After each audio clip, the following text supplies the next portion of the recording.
Hola, hola, ¿me escuchan? Buenas tardes, noches.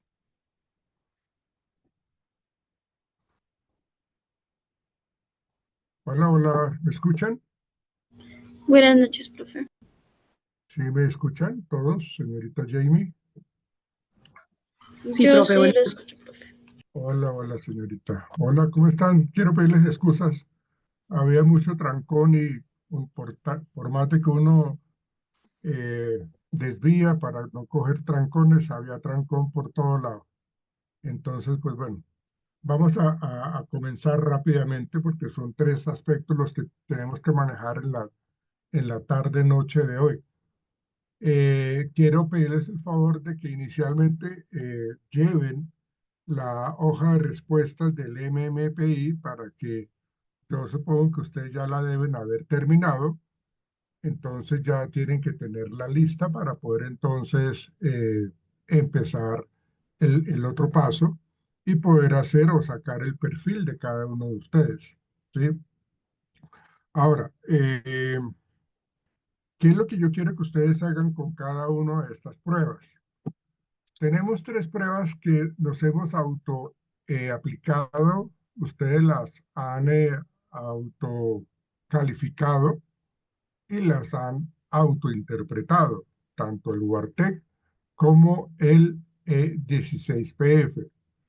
Nos queda pendiente, y eso lo terminamos mañana, el MMPI, para que podamos terminar y hacer un informe por cada una. Pero ustedes pueden hacer una sola entrega de estas tres pruebas psicológicas. eh, Hagamos de cuenta que esa manera de memorando, entonces en donde uno dice memorando 001 eh, de procesos de selección para recursos humanos, asunto, informe, aplicación, pruebas psicológicas, UARTEC 16PF, MMPI, de acuerdo al orden que ustedes le den, ¿no? Ustedes pueden colocar primero el 16PF, luego el Wartel, luego el MMPI. Lo importante es que haya ese orden en lo que ustedes me entregan. Cada, cada, eh, cada prueba psicológica que ustedes me entreguen debe ir con su respectiva hoja de respuestas para yo poder evaluar el proceso que ustedes llevaron a cabo. Recuerden que yo les dije a ustedes que no les voy a calificar si ustedes son introvertidos o extrovertidos, si son neuróticos o no lo son, si son sociales o no lo son. No, no voy a calificar eso, voy a calificar el cómo ustedes interpretaron cada uno de los factores. Por eso nos tomamos el tiempo de explicar cada uno, ¿sí? Nos queda pendiente el MMPI que lo vamos a abordar mañana, de tal manera que ustedes, creo yo, ya tienen dos pruebas adelantadas, ya les queda una pendiente que es la de mañana. Entonces, para que ustedes, por favor, eh, me la suban a la plataforma a más tardar el jueves en la noche, ¿sí? El jueves en la noche, tipo 10 de la noche. Yo creo la carpeta para que ustedes la suban el jueves en la noche. Como les digo, ya creo yo, ustedes ya tienen adelantado los otros dos, ¿sí? Porque ya hablamos de cada factor, qué significa cuando puntúa alto, cuando puntúa bajo en cada uno de los factores del 16PF y los factores de segundo orden. Bueno, y ya sabemos también lo que significa cada uno de los 8 campos del Huartec. Por eso nos tomamos muy juiciosamente la explicación para que ustedes también conozcan de cómo se califica, cómo se interpreta, eh, cómo se aplica, califica e interpreta, que es lo importante. Entonces, es lo que yo necesito que ustedes me entreguen para el jueves en las horas de la noche, ¿sí? Para así el viernes ya entregar las notas. Espero eh, cumplirles con eso. Entonces, eso es lo que vamos a realizar y eso es lo que quiero que hagan. Yo les crearé la carpeta para que ustedes lo hagan. ¿Listo? ¿Estamos claros? Un solo PDF, una sola entrega en donde involucran ustedes o sea, las tres pruebas psicológicas con su respectiva interpretación y análisis y con su respectiva hoja de respuestas. Bueno, entonces, para que lo sepan, por favor, y lo tengamos claro. ¿Es claro Listo, para profe. Sí, ¿Es señor. claro? Perfecto. Ok, listo. Eh, tenemos que abordar estas pruebas que yo les voy a explicar, perdón, estas teorías de la personalidad que yo les voy a explicar. Una tiene un componente psicoanalítico, pero la verdad yo lo veo más como un componente más social, como un componente mucho más dado a lo social. Y estoy hablando pues precisamente de unas etapas. Recuerdan ustedes que las etapas de Freud, del desarrollo psicosexual, va únicamente hasta la etapa adulta joven, ¿sí? O sea, recuerden que la última etapa que nos plantea Freud es hasta la etapa eh, adulta joven, ¿no? Entonces, como que ahí empezó a quedarse corto Sigmund Freud en su explicación, además de que le dio una relevancia importantísima, y ustedes ya lo saben, al aspecto sexual, ¿sí? Al enfoque psicosexual, ¿ven? Entonces, Erickson, que es el que vamos a trabajar, Erik Erikson, eh, él realmente fue uno de los psicólogos más influyentes del desarrollo psicosocial.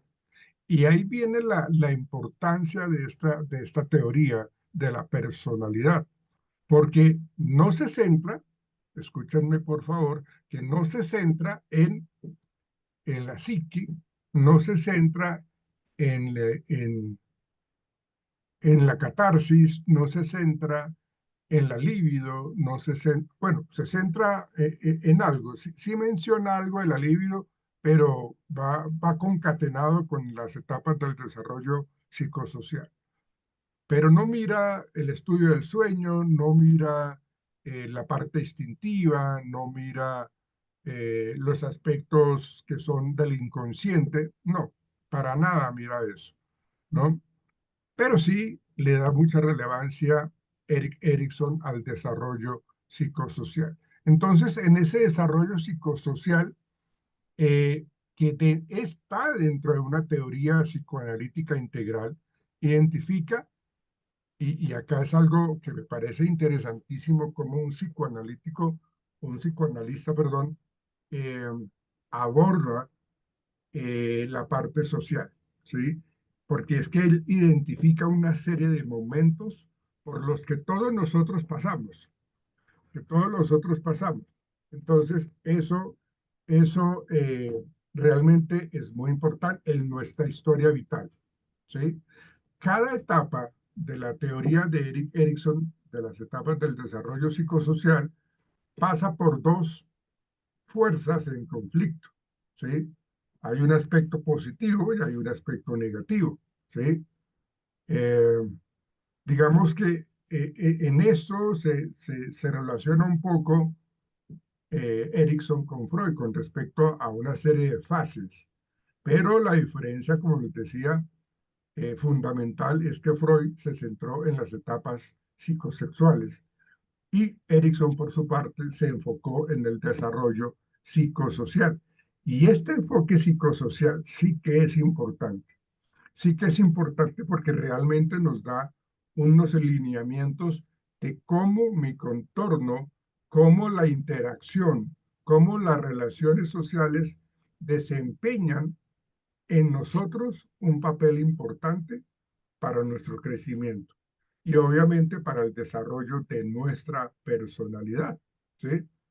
Pero no estamos hablando desde el psicoanálisis como esa estructura de personalidad del ego o del ello, del superyo y del yo. No, no lo estamos mencionando de esa manera, solamente estamos admirando de que el ser humano tiene una gran relación social con sus cercanos, con su contexto, y eso nos va a determinar enormemente.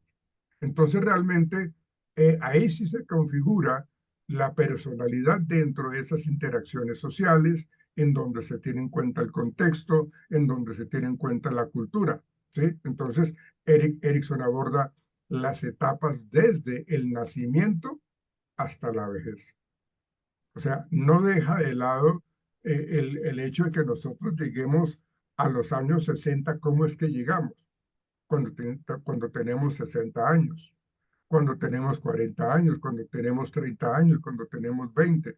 Entonces, realmente aborda y se preocupa demasiado con respecto a eso. Entonces, la manera como la persona gestiona cada punto de esa guerra entre el lado positivo y el lado negativo, digámoslo así, es crucial para un crecimiento psicológico y social. ¿Sí? Cada uno de los conflictos que se presentan hay que darle solución, tanto en la niñez, se espera que el niño actúe de una manera en particular y que como crece, cuando llega a la adolescencia, ya se espera que ya deje de ser niño y actúe como adolescente.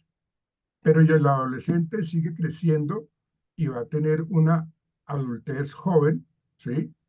O madura, entonces ya esperamos de que esa madurez esté ya mucho más evidente y ya no se comporte como adolescente y mucho menos como niño. ¿Ven? Entonces, la idea es de que se puedan superar esos conflictos de la niñez, la adolescencia y la adultez. ¿Sí? Entonces, en ese afrontamiento de esas crisis, de esos conflictos que tiene cada etapa, hay un afrontamiento efectivo de ese conflicto que conduce a la aparición de una virtud y un defecto. ¿Sí? Entonces, cada etapa que plantea Erikson tiene una virtud, pero también tiene su parte oscura, digámoslo así, tiene su defecto. Entonces, aquí estamos viendo cómo ese entorno sociocultural es esencial para la formación de nuestra personalidad. ¿Sí? Entonces, vamos a mirar, vamos a explicar en detalle las 8 etapas del desarrollo psicosocial que nos plantea Erikson. ¿Sí? Entonces, empecemos con la etapa número 1. La etapa número 1 tiene que ver con la confianza versus la desconfianza. ¿Sí? Esta etapa va de los 0 a los 18 meses. Entonces, ¿qué es lo más característico de esta etapa número 1, confianza versus desconfianza? Si se dan cuenta que hay un aspecto positivo y un aspecto negativo, la confianza sería el aspecto positivo, versus la desconfianza, que sería como el defecto, digámoslo así. ¿Sí? Entonces, los niños, según su contexto, van a aprender a confiar o no en los demás. ¿Sí? Entonces, la confianza tiene mucho que ver más que el apego, ¿sí? Porque la teoría del apego, y ustedes lo saben y lo conocen en la psicología del desarrollo, ¿sí? El apego es una condición necesaria, pero que si lo manejamos de una manera incorrecta, entonces ese apego se convierte en algo nocivo, algo que termina generando dependencia en la persona que vive o que está viviendo ese apego. Entonces nos apegamos a alguien, nos apegamos a un sitio, nos apegamos a un trabajo, nos apegamos a una mascota. Entonces, digamos que el apego es necesario. ¿Por qué? Pues porque, y eso lo hablábamos nosotros en clases anteriores, de cómo nosotros los seres humanos, cuando estamos pequeñitos, dependemos de la gente, de los adultos. Entonces, ese apego es necesario. ¿Sí? Tenemos una mamá que me espera con amor, que me desea con amor. Cuando yo estoy en el útero, entonces, pues realmente aquí lo que estamos haciendo es sentir en esa relación simbiótica que hay entre ella y el bebé, ¿sí? Eh, Se está sintiendo el amor que ella siente por ese niño, por esa niña, ¿sí? Entonces ahí se está configurando el apego. Porque cuando es lo contrario, que la mamá no contaba con ese embarazo, no deseaba ese embarazo, no deseaba ser mamá en ese momento, entonces empieza a, a soltar una serie de situaciones negativas, adversas para esa relación entre el bebé y ella, ¿sí? Entonces lo rechaza, no tiene cuidado de sí misma, de hecho a veces como que intentan es como hacerse daño, tomando licor o fumando, ¿ven? O tomando medicina que no debería tomar. Entonces, ahí esa situación hace que el apego no se dé, porque pues el niño, el bebé en el útero, está sintiendo cómo está siendo rechazado. Entonces, fíjense que desde allí, antes del nacimiento, ya se está configurando el tema del apego y eso lleva a que cuando el niño nace, se genere en cierta manera ese tema de la confianza versus la desconfianza, ¿sí? Entonces, sabemos de que el niño es dependiente, ¿sí? Pero entonces el niño desarrolla, o el desarrollo de la confianza se basa en esa confiabilidad y la calidad de los cuidadores del niño, ¿sí? Y si en la memoria, porque ya hay memoria, ¿sí? Porque ya guardan información los niños en útero, ¿sí? Cuando la mamá no lo deseaba, no lo desea tener, entonces ya sabemos de que hay una baja calidad en esa relación. Entonces ya ahí empieza a generarse un distanciamiento, no se presenta ese vínculo de apego. Entonces, obviamente no se da la confianza. ¿Ven? Estamos hablando de esa etapa número uno. ¿Sí? Entonces, si los papás, digamos que sí son esperados, el niño es esperado en la casa, entonces si los padres exponen al niño a una relación de afecto en donde prima la confianza porque es un niño deseado, es probable que el pequeño también adopte esa postura frente al mundo. ¿De qué? De confianza. Una postura de afecto, ¿sí? Si los padres no brindan ese entorno seguro, como les explicaba anteriormente, y no satisfacen las necesidades básicas del niño, ese niño aprenderá a no esperar nada de nadie, ¿sí? Y eso hace que tampoco le guste dar nada, porque pues, ¿para qué? Porque no me enseñaron absolutamente nada de eso. Entonces, el desarrollo de la desconfianza puede llevar, fíjense que desde esta etapa tan temprana, de los 0 a los 18 meses, ya decir o pensar de que en los niños, en los recién nacidos, hay sentimientos de frustración. Claro, y los niños entonces empiezan a responder con llanto permanente, que no les gusta absolutamente nada, o entran en un mutismo, entran en un silencio impresionante. Entonces ya hay que tener en cuenta, ojo, cuáles son esas respuestas que el niño, cuáles son esos actos reflejos que el niño está dando dentro de su desarrollo biológico y neurológico adecuado. Pero cuando se presenta esa situación de sentimientos de frustración, ya estamos hablando de cosas negativas para ese pequeño, ¿sí? Entonces, aquí, eh, en lo que tiene que ver con la confianza, que les permitirá relacionarse, y la desconfianza, que les ayudará de alguna manera a protegerse, fíjense ustedes, el desarrollo de la virtud dependerá del predominio de la primera, es decir, de la confianza. En este caso, la virtud que nos plantea Erickson para esta primera etapa es la esperanza. El éxito y el fracaso en la primera etapa es la virtud de la esperanza. Y la contraparte o el defecto será el retraimiento. Bueno, entonces, a manera de ejemplo, si el pequeño consigue que consigue la virtud en esta etapa, se muestra confiado y seguro, ¿sí? Entonces va a querer explorar su mundo, va a querer explorar su entorno con curiosidad y con entusiasmo, muy motivado, ¿sí? Entonces, seguramente va a querer vincularse y mayor interés por vincularse con los demás. Si es de otro lado, si no resuelve el conflicto y no alcanza a esa virtud de la esperanza, este niño va a experimentar un retraimiento. Y cuando hablamos de la palabra retraimiento, lo asociamos con no responder, con un silencio, con un aislamiento. ¿Por qué? Porque es una manera de manifestar la desconfianza. Es una manera de manifestar la inseguridad, el temor, la ansiedad que tenemos todos en algún momento de nuestra vida. Pero lo que pasa es que esto es muy temprano. Entonces el niño es temeroso a una temprana edad. Entonces no explora su mundo, no explora su entorno. ¿Sí? Entonces, en vez de vincularse con agrado, con satisfacción, este niño lo que experimenta es ansiedad y se retrae. Por eso es esperanza como virtud y la contraparte sería el retraimiento. Entonces es fundamental, es muy necesario y fundamental que los papás o cuidadores del niño le brinden un entorno seguro, estable y cariñoso.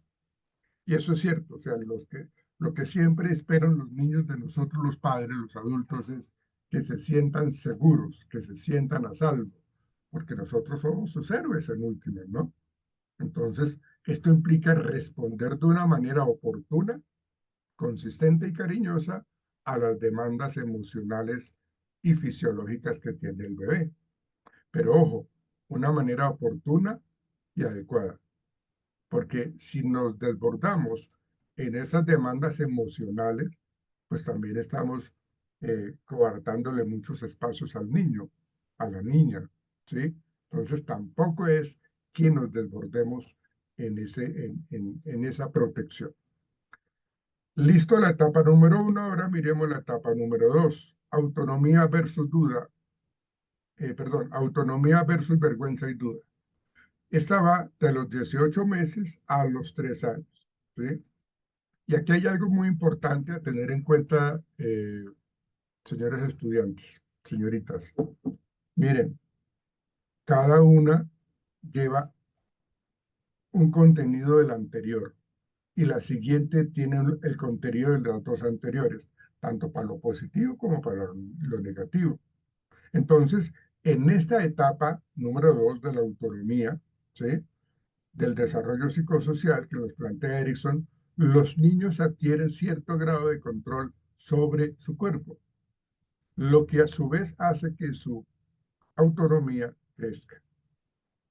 ¿Qué es lo que nos quiere decir eso? De que el niño adquiere cierto grado de control sobre su cuerpo. Entonces, esto está relacionado con cuando completan las tareas los niños por sí mismos, con éxito, obtienen un sentido de independencia y autonomía. ¿Por qué? Pues porque empiezan a actuar de una manera curiosa, mirando un poco su mundo, ¿sí? Entonces, al permitir nosotros los adultos que los niños tomen decisiones y ganen en control, los padres y cuidadores pueden ayudarlos a desarrollar ese sentido de autonomía.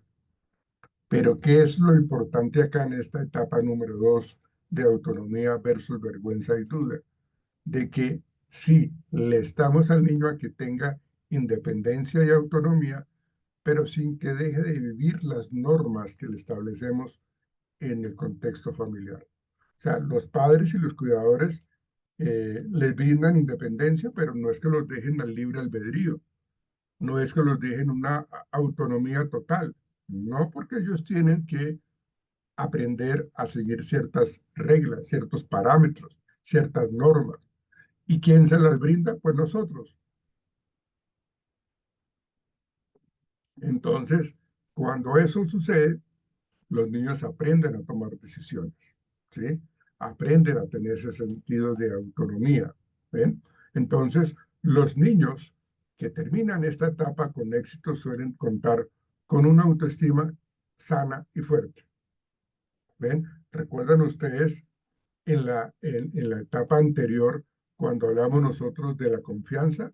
Pues el niño parte de una etapa número 1 negativa, pues entonces, ¿dónde va a estar la confianza en la autonomía?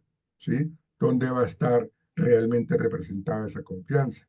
Entonces, por eso se dice que los niños que terminan esta etapa con éxito suelen contar con una autoestima sana y fuerte. Por el contrario, si están mal, en vez de tener confianza, tienen desconfianza, los niños empiezan a tener respuestas de vergüenza y duda. ¿Por qué? Pues porque lo que hacen es quedarse con una sensación de caminar sobre un suelo demasiado inestable. ¿Sí? Los que no logran esa autoestima, entonces entran ya en una inestabilidad y en una desventaja emocional.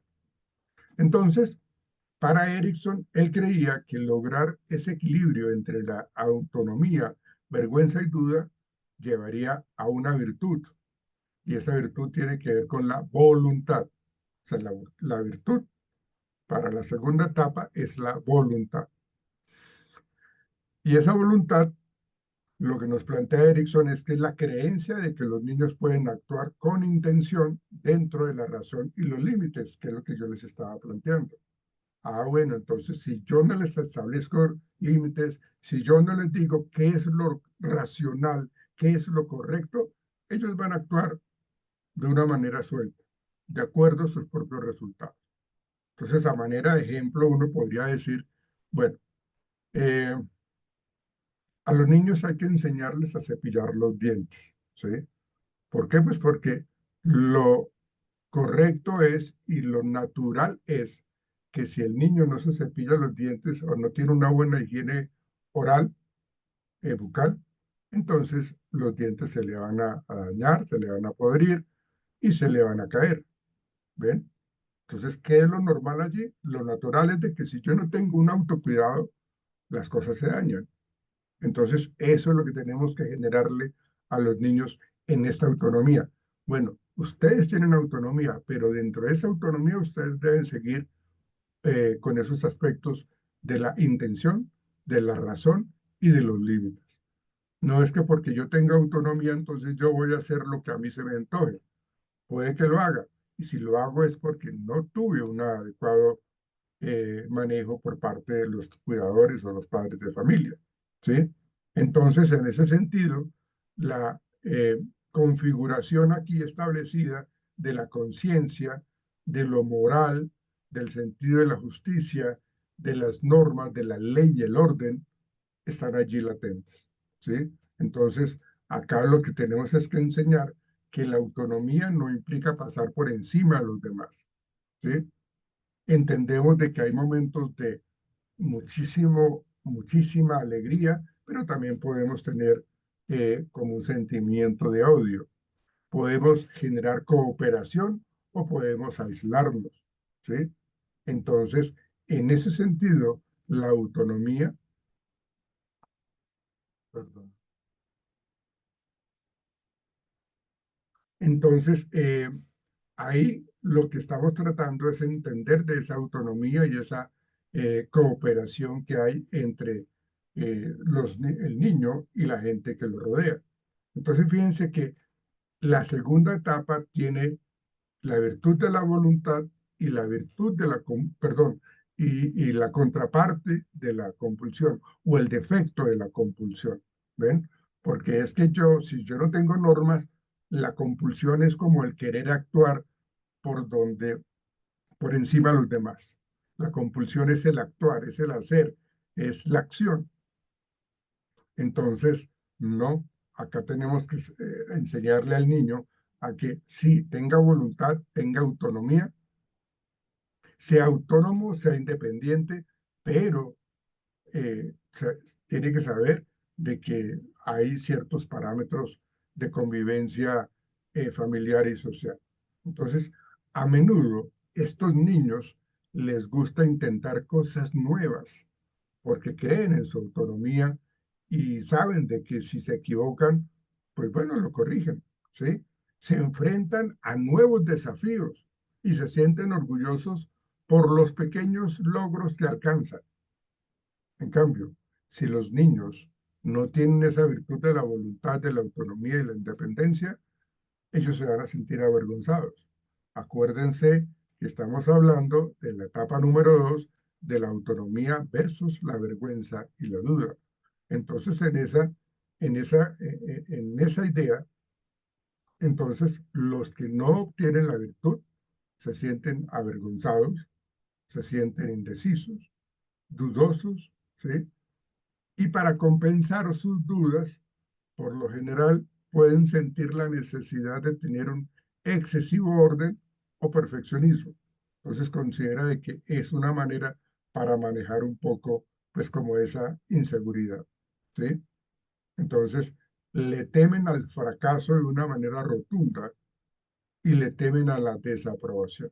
Entonces fíjense que esa vergüenza y duda hace que terminen con ciertas patologías con respecto a ese perfeccionismo.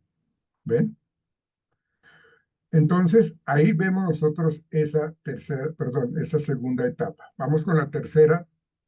La tercera etapa va de los 3 a los 5 años y son la iniciativa versus la culpa. Acuérdense que cada etapa tiene su aspecto positivo y su aspecto negativo.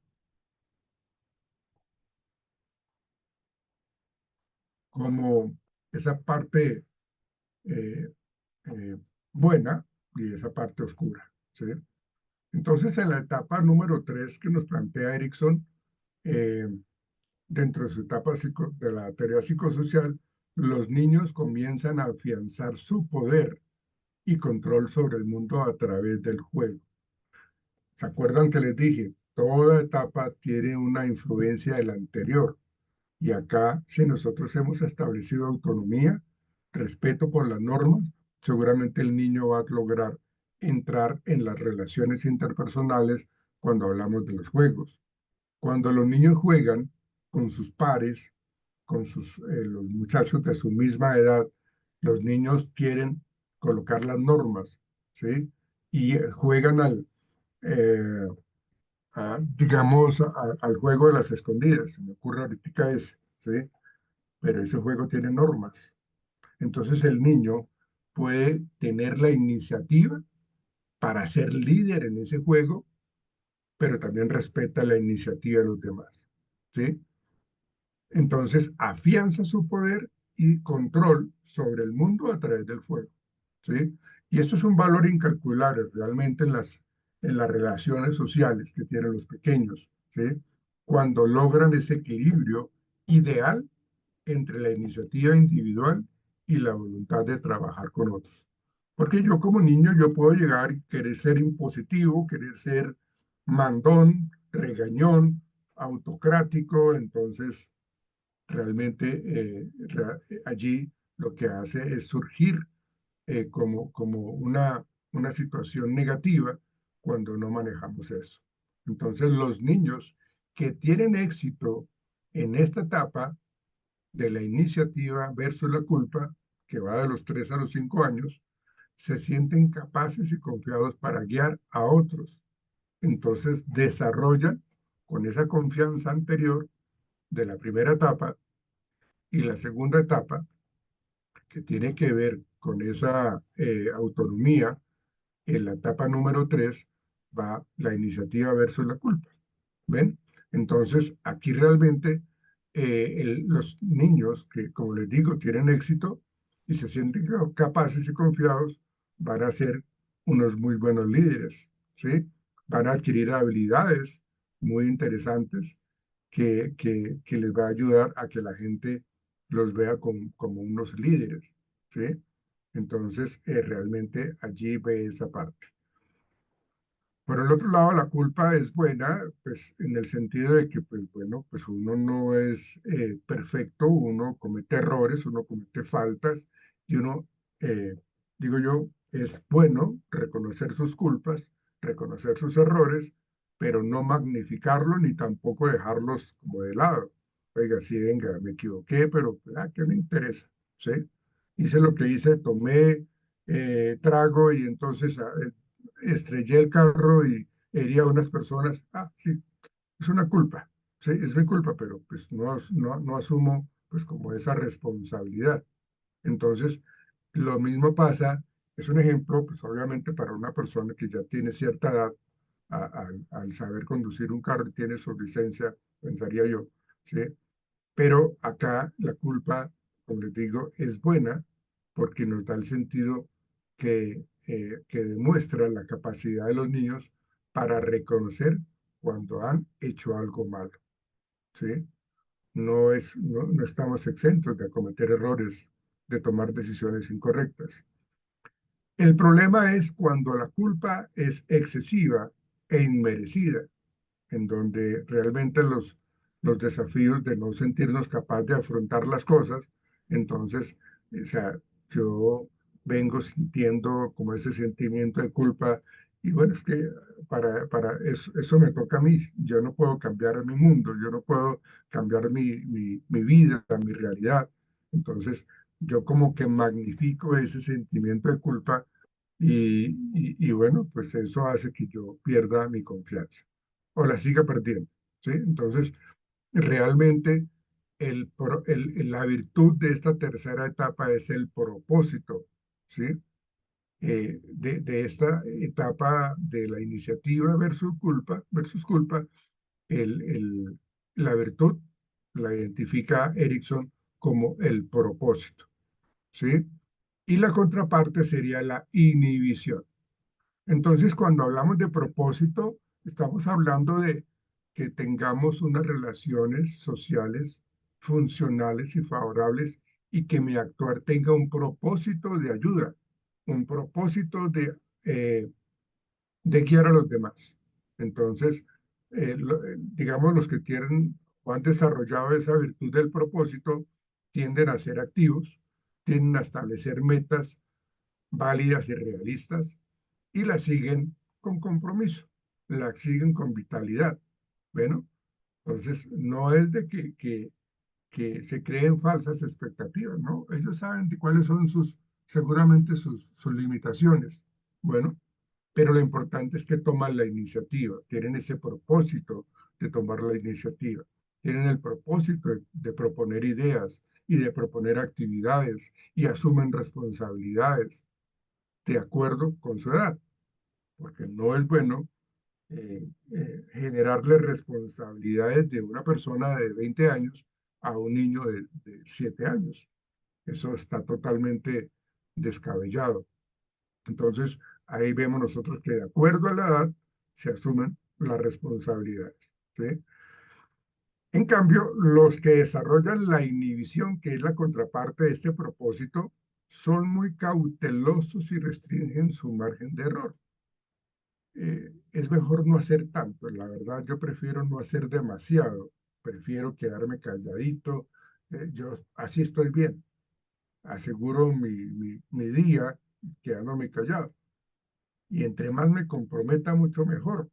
Entonces, lo que yo estoy desarrollando ahí es esa inhibición, porque soy demasiado cauteloso, porque es que me da miedo equivocarme. Y como no tengo confianza y como tengo una gran duda con respecto a mí, entonces lo que yo hago es o sea, yo restringo mis relaciones y yo soy demasiado cauteloso. Yo no voy a confiar en ustedes, ¿sí? Entonces yo lo que hago es aislarme, ¿sí? Entonces no toman iniciativa por temor a desaprobación, por temor a equivocarse, suelen ser indecisos, cambian a cada rato de decisión y evitan, como les decía, asumir roles dirigentes, roles de liderazgo, roles activos. ¿Ven? Entonces ahí está esa etapa número 3 del desarrollo psicosocial, ¿sí? La etapa número 4 habla de la laboriosidad versus la inferioridad y todas, vuelvo y digo, se vienen alimentando de las anteriores. Y esta etapa de la laboriosidad versus la inferioridad está relacionada en la edad de 5 a 13 años, según lo que nos plantean acá en la teoría de Erickson, ¿sí? De 5 a 13 años. Entonces acá los niños comienzan a realizar tareas un poco más complejas, pero como tienen una gran confianza y como tienen un historial de éxito, de autonomía, ¿sí? No se sienten culpables, entonces realmente ellos asumen ¿sí? Y alcanzan un grado de madurez más adecuado que les permite empezar a manejar, pues digamos, ese tipo de actividades. Entonces, ¿qué hacen con respecto a la laboriosidad? Es reconocer sus habilidades. Entonces, le colocan un reto, venga, yo lo asumo, porque yo soy bueno en esto, ¿sí? Entonces, así como él está asumiendo y reconociendo sus habilidades, y también reconoce las habilidades de los demás. No es que yo reconozca las mías y quiera pasar por encima de los demás, que eso se ve mucho en los contextos sociales y familiares. Y yo no quiero que los demás progresen, yo no quiero que los demás salgan adelante, pero yo sí lo quiero hacer. ¿Ven?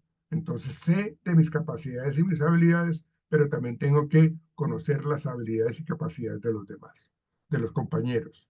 De hecho, por lo general los niños a menudo insistirán en que les coloquen tareas desafiantes, coloquen tareas exigentes, ¿sí? Y cuando lo logran, o sea, cuando logran darle solución a la tarea, siempre esperan recibir un reconocimiento, ¿sí? Por aquello de la laboriosidad. Entonces, el éxito en la búsqueda de un equilibrio pues está entre ese equilibrio entre lo que es la laboriosidad y la inferioridad, ¿sí? Entonces, los niños van a desarrollar una confianza en sus habilidades para manejar las tareas que se les presentan, ¿sí? O sea, y no le tienen miedo al fracaso, no le tienen temor a equivocarse, no le tienen temor al señalamiento. O sea, no es que no les importe, lo que pasa es que no lo magnifican. ¿Ven? Entonces, por ese lado, ahí es importante eso. Entonces, ahí empiezan a calibrar de qué manera son más realistas aquellos desafíos que están preparados para afrontar. Es decir, sabemos cuáles son mis límites. Y no me voy a meterme en una camisa de fuerza, sino por el contrario, de lo que me sirve y lo que puedo hacer. Entonces, ahí está ese sentido de la laboriosidad. Si los niños no pueden desempeñarse, también como lo desean, entonces aparece el sentimiento de inferioridad.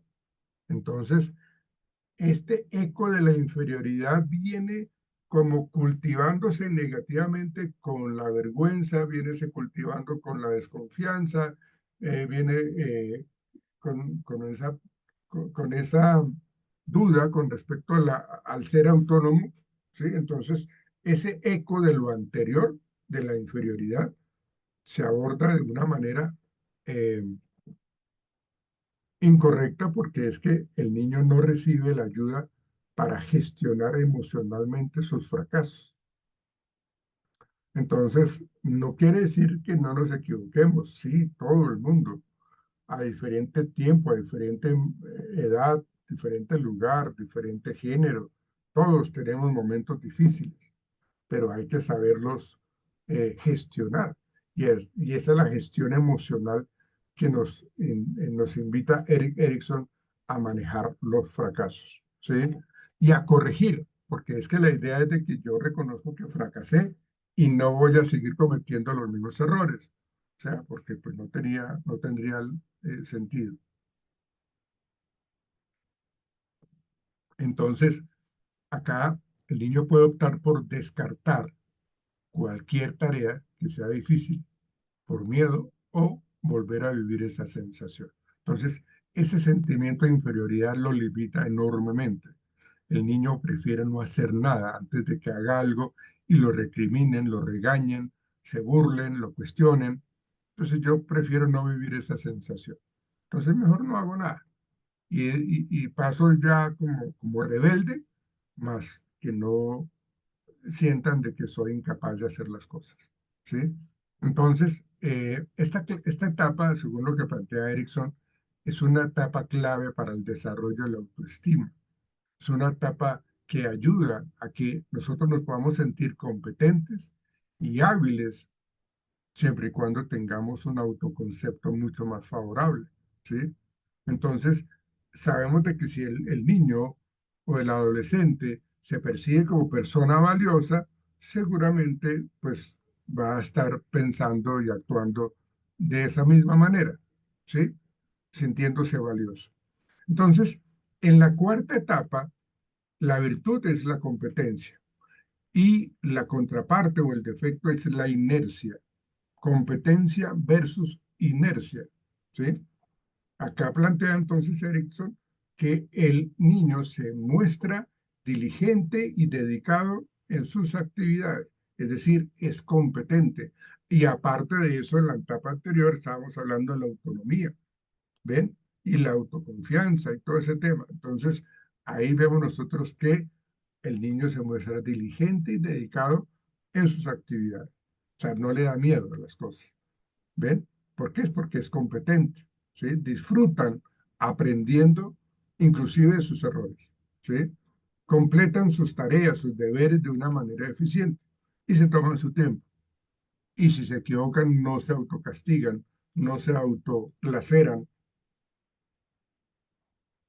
porque eso no va con ellos. En cambio, cuando no logran desarrollar esa competencia, son pasivos, porque no tienen mucho interés pues, en involucrarse en este tipo de retos, ¿no? Entonces ellos no se quieren involucrar. Mejor me quedo aisladito, quietico, porque pues eso requiere como mucho esfuerzo y yo como que no lo tengo, ¿sí? Entonces termino siendo pasivo en esa contraparte de la inercia. Acuérdense que la virtud es la competencia y la contraparte es la inercia, ¿sí? Entonces acá en esta parte, los que no desarrollan esa competencia, pues no logran desarrollar y son pasivos y no tienen mucho interés en involucrarse en las tareas de los demás. Entonces es muy importante desarrollar en los pequeños que ya están en una edad casi de preadolescentes, pues empiezan a ver esos cambios o esa necesidad de cambio. Porque el mundo así se lo dicta en últimas, ¿no? Entonces, realmente es fundamental valorar el refuerzo de los niños para que ellos tengan en su repertorio de conductas, pues como esa manera interesante de creer en sí mismo, de acuerdo a su actuación. Etapa número 5, la identidad versus la difusión de la identidad, que va de los 13 a los 21 años. Identidad versus difusión de la identidad, 13 a 21 años. Aquí ya estamos hablando de una adolescencia y una adultez joven, ¿sí? Y aquí es donde yo le decía que sí menciona algo con respecto a su identidad sexual. Identidad versus difusión de la identidad. Aquí empiezan a diseñar una imagen de una persona futura a la que eh, quieren parecerse. Entonces, aquí vamos a exponer a nuestros familiares que están con el niño, en donde le enseñan cosas buenas o cosas malas, porque asumimos una identidad o una difusión de la identidad. Pero es que yo veo a mi tío, yo veo a mi tía que se comporta de tal manera, que se viste de tal manera, que actúa de tal manera y viven conmigo. Entonces, aquí estamos viendo si me están brindando una identidad correcta o incorrecta o estamos creando en el niño una identidad totalmente confusa. Entonces, ¿qué vendríamos siendo? ¿Por qué estamos actuando así? ¿Ven? Entonces, ahí estamos hablando de esa identidad sexual y empiezan a diseñar, como les digo, esa imagen de esa persona futura a la cual quieren parecerse. Entonces, ahí vemos nosotros todas esas imágenes de personas que quieren parecerse a sus modelos, a sus puntos de referencia. Entonces, por lo general, los jóvenes también deben tratar de discernir de actividades o qué actividades son adecuadas para su edad. Que era lo que yo les decía anteriormente.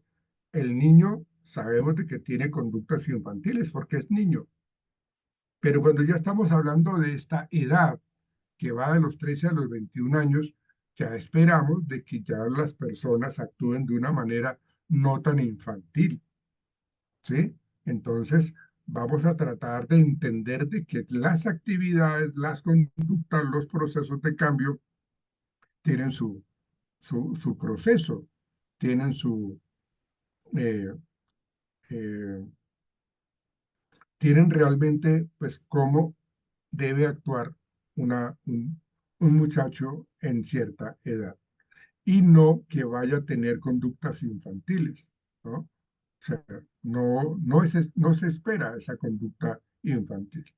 Entonces debe encontrar lo que se espera de ellos mismos para que actúen de esa manera.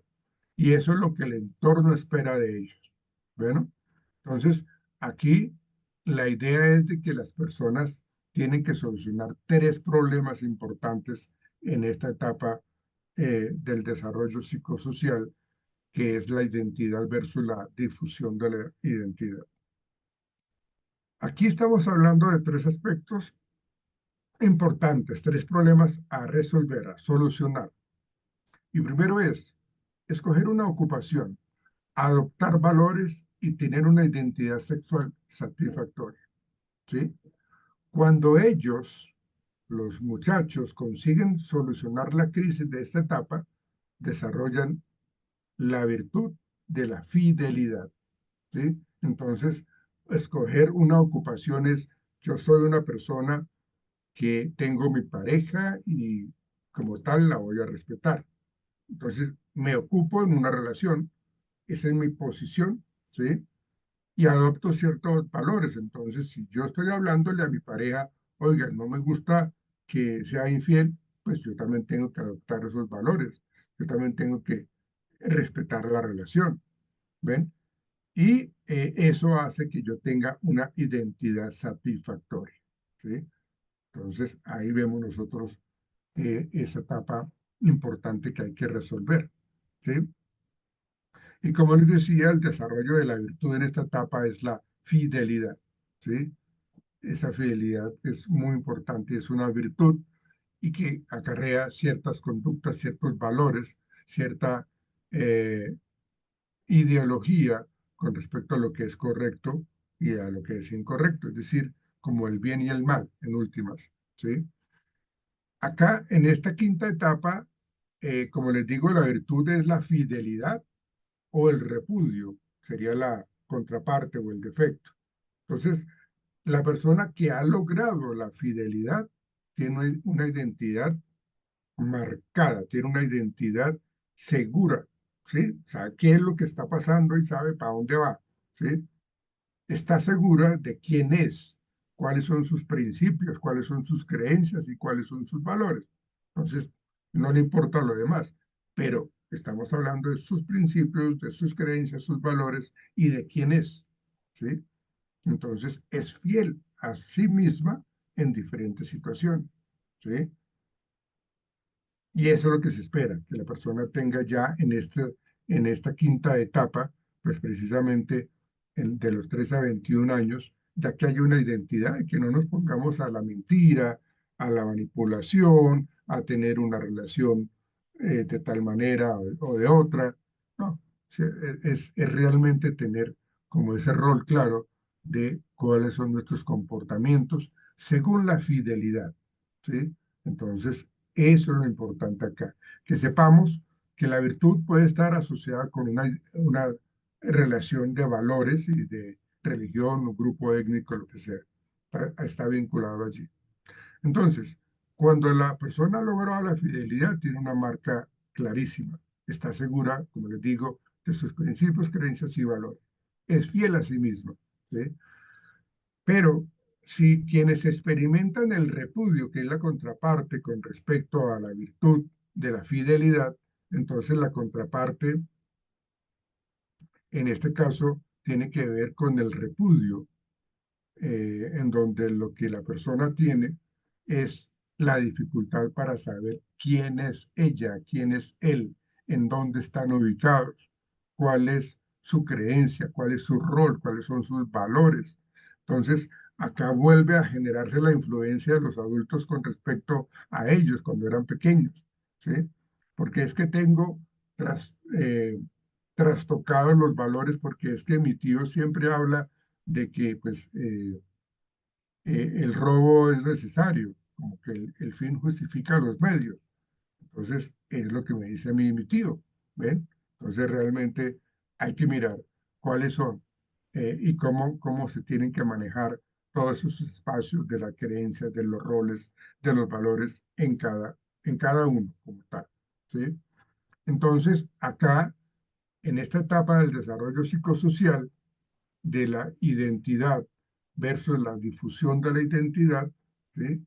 Acá lo importante es que la persona realmente es fiel a sí misma, ¿sí? La persona tiene la posibilidad de creer en sí misma, en sus roles, ¿ven? Entonces ellos exploran diferentes roles, experiencias, actividades que le ayuden a definir su identidad, ¿sí? Entonces, realmente es algo muy importante en esa identidad. La etapa número 6 tiene que ver con la intimidad versus el aislamiento. Y aquí ya hablamos de una edad más avanzada. Estamos hablando, según Eric Erickson, de los 21 años a los 39 años. Y acá es una etapa del desarrollo psicosocial en donde los adolescentes se convierten en adultos jóvenes, ¿sí? Y al comienzo existe, pues como lo decía anteriormente, la confusión entre la identidad y el rol, ¿sí? Digamos, todavía están en esa ambivalencia, pero ya van llegando a su fin con respecto a esa confusión, ¿sí? Entonces dice Erickson que los adultos jóvenes todavía suelen ser una prioridad importante de responder a los deseos del entorno, ¿sí? Siempre lo que queremos es como encajar. Creo que eso nos ha pasado a la mayoría de todos nosotros, que queremos es encajar, ¿sí? Entonces como que nos convertimos como una especie de camaleónica de nuestro comportamiento, ¿sí? Queremos encajar. Bueno, también es una etapa en la que, en esta etapa de la etapa número 6 de intimidad versus aislamiento, en esta etapa también es que el individuo comienza, o la persona comienza a trazar determinadas líneas rojas de manera autónoma. ¿Con respecto a qué? Con respecto a la intimidad versus el aislamiento. ¿Esto qué quiere decir? De que la persona sabe qué es lo correcto y qué es lo incorrecto. Por eso se habla de que se generan o trazan líneas rojas. Yo trazo una línea roja y sé que de aquí para allá, si doy un pie más allá de esa línea roja, estoy rompiendo unas reglas, unas normas, ¿sí? Estoy actuando incorrectamente.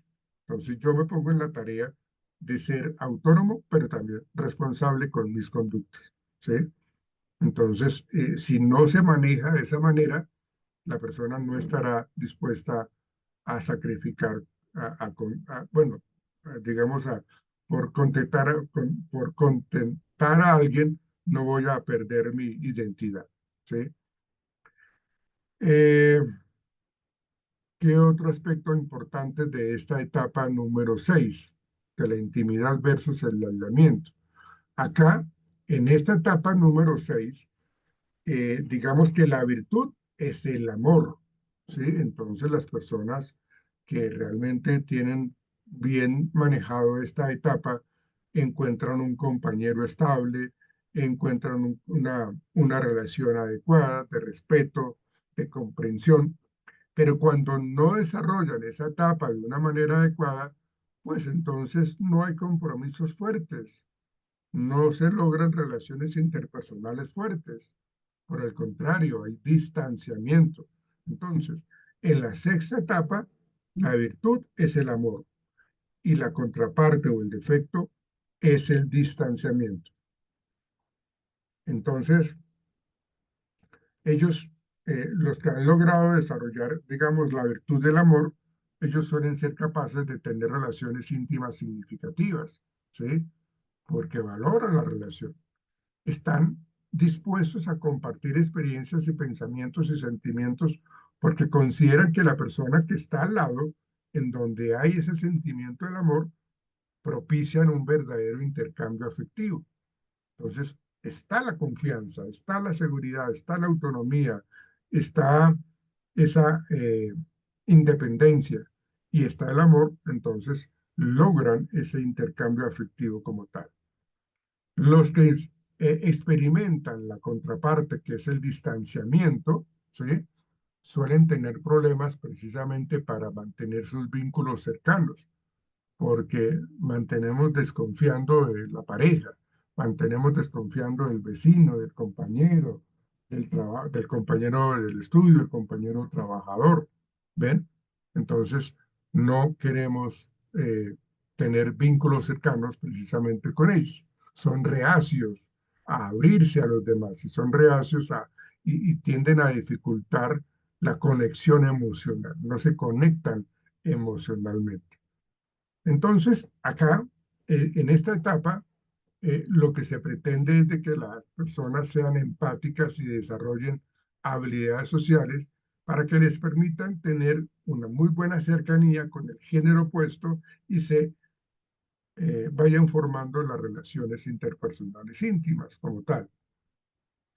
La etapa número 7 habla de la generatividad versus el estancamiento, que va de los 40 a los 65 años. Entonces acá el interés en los demás es lo importante. Entonces acá cuando hablamos de generatividad estamos hablando de una posición social más de altruismo, estamos hablando de generar la ayuda a los demás, ¿sí? No quedarse pues como quieto en un mundo social. Entonces, la generatividad significa cuidar a las demás personas, más allá de los seres queridos directos, ¿sí? Es ayudar a los demás. Y muchas personas que llegan a esta edad, que cuando llegan de los 50 para arriba, de los 55 para arriba, lo que quieren es tener como actos de voluntariado, ¿sí? Actos de ayuda a los demás. Entonces vamos a buscar un voluntariado para generar esa ayuda a los demás. Por eso se habla de que la generatividad significa cuidar a las personas más allá de mis lazos afectivos directos, ¿sí? Entonces, en la medida que las personas ingresan a esta mediana edad, de los 40 a los 65 años, el alcance de su visión se extiende desde un entorno directo a una imagen más amplia que engloba la sociedad.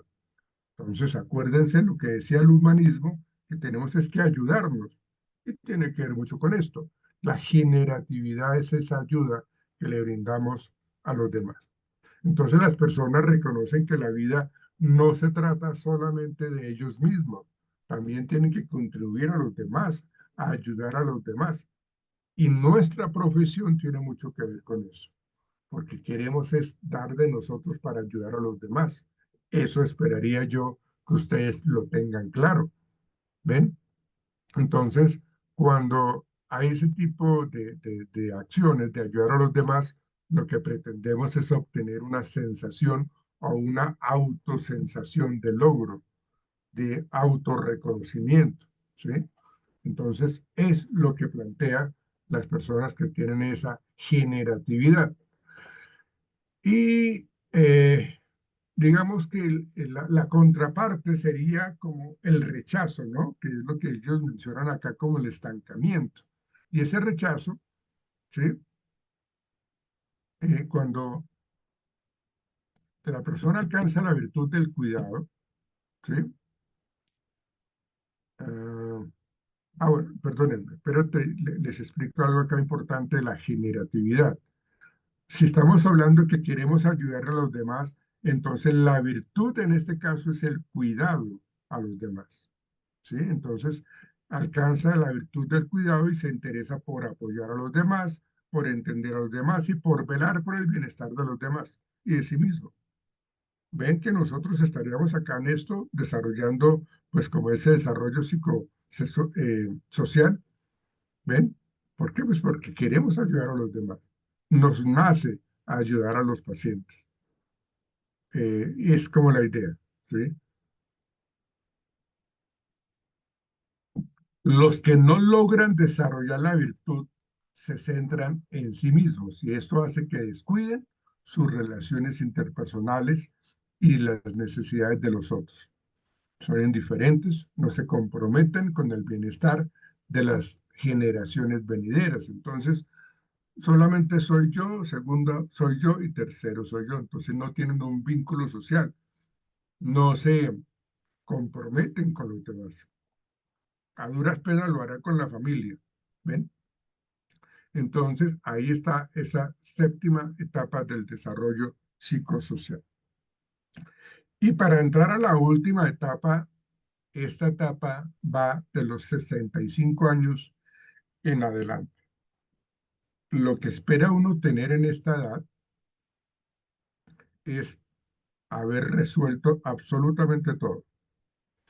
¿Y cómo lo logramos? Con la sabiduría. Entonces, en esta etapa, que la menciona como la integridad del ego, ¿sí? Versus la desesperación, ¿sí? Entonces, esa integridad del yo como tal, ¿sí? Versus la desesperación, lo que pretende es de que tengamos sabiduría. Entonces, las personas pueden elegir entre la desesperación o la integridad, ¿sí? Entonces, cuando yo termino en esta etapa, como en esa condición de desesperación, es porque realmente no viví mi vida al 100%, ¿sí? Cuando nosotros pensemos que el envejecimiento es una buena medida para acumular pérdidas, ¿sí? Listo, entonces yo, por haber hecho esto, obtuve resultados negativos, pero eso me edificó, eso me construyó, eso me fortaleció. Entonces, el envejecimiento que yo he tenido al haber vivido esas experiencias negativas, pues me compensa en ser una persona más sabia, una persona más madura para que no cometa errores, ¿sí? Entonces, realmente la desesperación está en que yo haya hecho las cosas y que si no las hice, pues hombre, pues no tengo que morirme por eso. O lo contrario, es que yo debía haber hecho esto, es que yo no debí irme por ese lado. O sea, me estoy quejando todo el tiempo. ¿Y cómo termina la persona? Entra en una desesperación, ¿sí?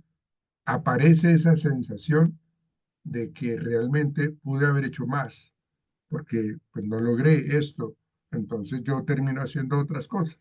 Entonces me desespero totalmente, ¿sí? Entonces aquí la sensación de las huellas dejadas en mis coterráneos o en las huellas dejadas para las generaciones futuras, lo que compartí, lo que hice, lo que logré, entonces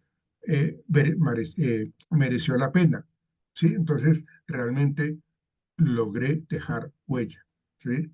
Entonces, si yo dejé de hacer algo, hombre, pues bueno, lo dejé de hacer, pero yo no me arrepiento de lo que hice, yo no me arrepiento de lo que no hice, no, vivo mi vida de una manera natural, en armonía, reconociendo realmente pues esa virtud que nos plantea esta etapa 8 que es la sabiduría.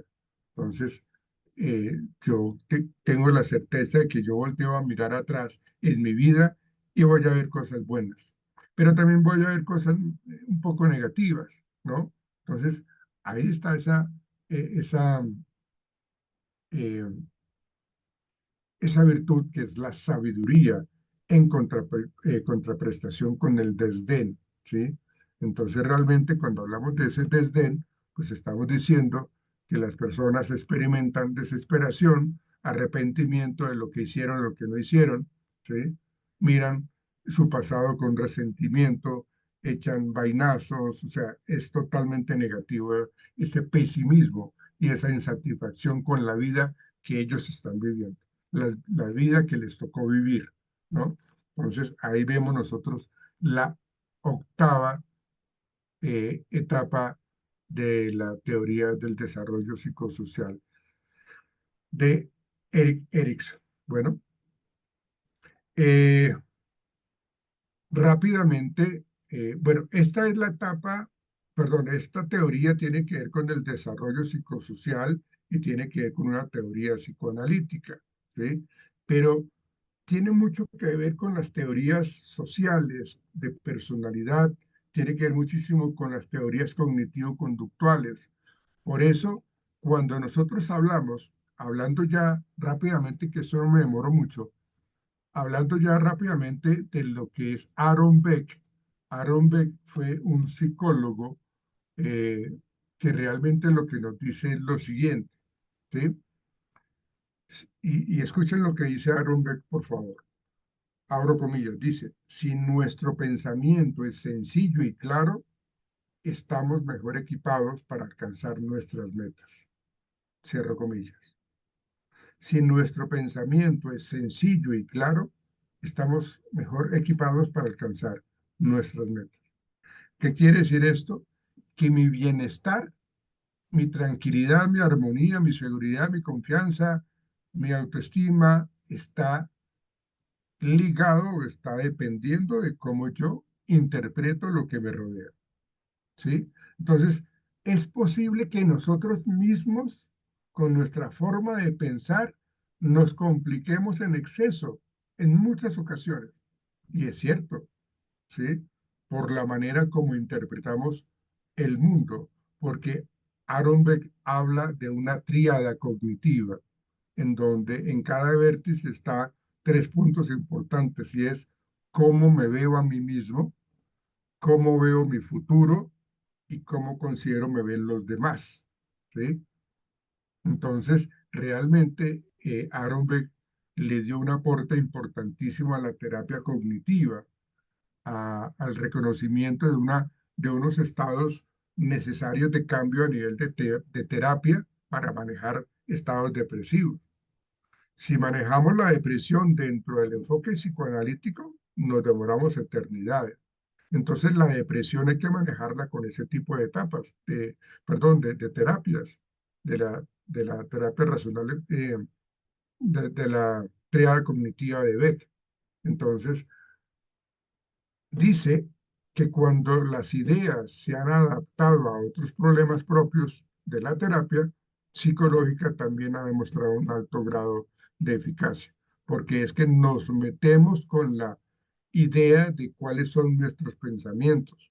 Nosotros tenemos una serie de pensamientos y esta corriente psicológica se ocupa de estudiar esos pensamientos, se ocupa de estudiar los procesos cognitivos que tenemos nosotros con respecto al mundo que nos rodea, con respecto a las relaciones que tenemos de pareja, con los compañeros de trabajo, con los compañeros de estudio. Y todo eso hace que nosotros o nos compliquemos la vida o nos la hagamos más sencilla. Entonces, este modelo cognitivo pone en especial atención en nuestras creencias, en nuestros significados, en nuestras ideas, en nuestras expectativas. ¿Ven? Entonces, ahí hablamos nosotros de este modelo cognitivo. El término cogniciones hace referencia a dos aspectos importantes. Primero, cuando hablamos del término cogniciones, hacemos referencia a los procesos cognitivos. ¿Qué son los procesos cognitivos? Es decir, cómo codificamos, cómo almacenamos información y cómo la recuperamos. Esos son los procesos cognitivos básicos.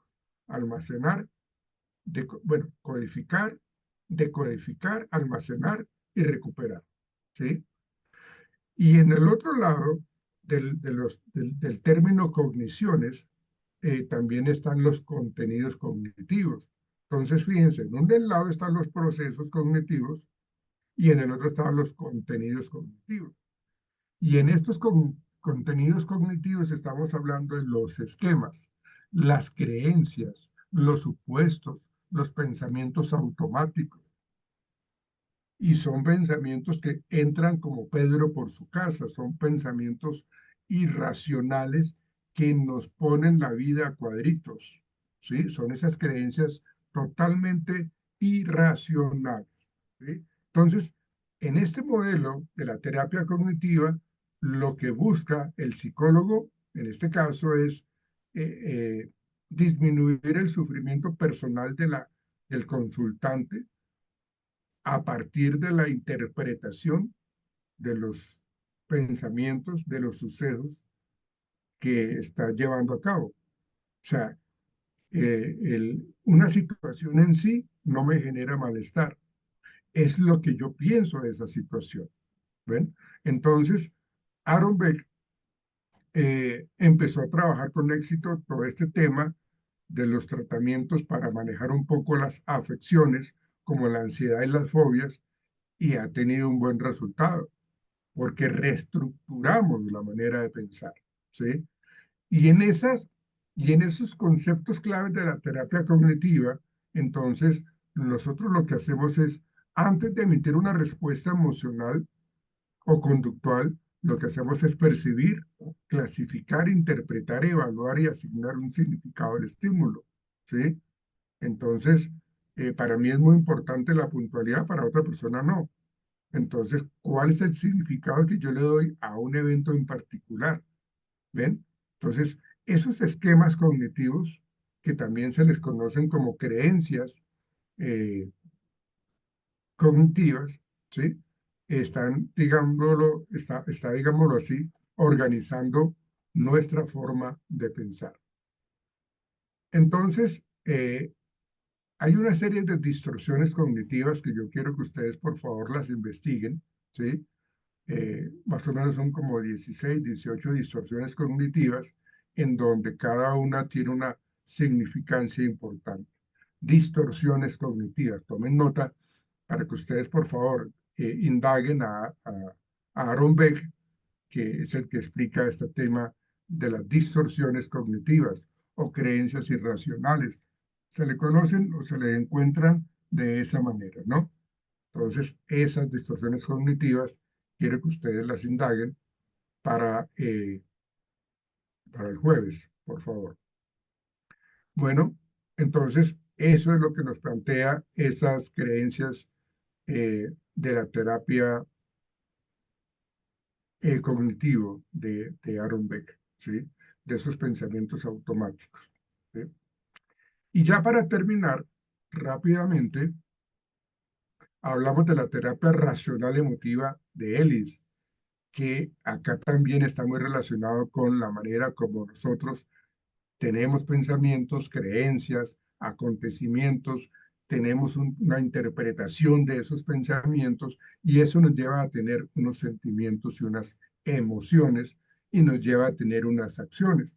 Seguramente les vamos a explicar un poco más en detalle estas dos teorías finales de Aaron Beck y Albert Ellis, pero esto ayuda muchísimo a la terapia, a los pacientes que nos van a consultar. Trabajar esta terapia de la terapia racional emotiva de Ellis o la triada cognitiva de Aaron Beck es muy importante saberla utilizar, saberla manejar para ayudarle a las personas a que reestructuren su forma de pensar. Profe, perdón, una pregunta, qué pena. ¿Terapia racional cognitiva? ¿Te entendí? Terapia racional emotiva, ¿Motivo? terapia, la TRE, es la que llama Albert Ellis la terapia de la TRE, terapia racional emotiva, ¿sí?